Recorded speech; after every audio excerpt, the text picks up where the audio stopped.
বয়স 50 পেরোলে এই কথাগুলো মেনে চলবেন। নাম্বার 1, নিজের সারা জীবনের অর্জিত অর্থ সম্পদ নিজের কাছেই রাখবেন। অত্যাধিক আবেগপ্রবণ হয়ে কারোর নামে লিখে দেওয়ার কথা ভুলেও ভাববেন না। নাম্বার 2, নিজের সন্তানদের এই কথার উপর ভরসা করে থাকবেন না যে বৃদ্ধকালে তারা আপনার সেবা করবে, কারণ সময় বদলানোর সাথে সাথে তাদের প্রাথমিকতা বদলে যায় এবং কখনো কখনো তারা চাইলেও আপনার জন্য কিছুই করতে পারে না।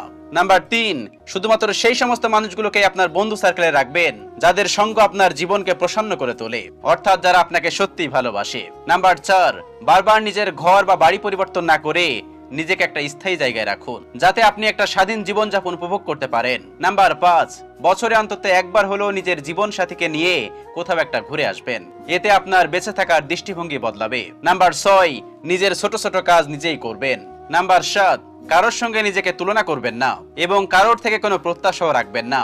নাম্বার 8, সবার কথা শুনবেন কিন্তু নিজের বুদ্ধিমত্তার উপর বিচার করে নিজেই সিদ্ধান্ত নেবেন।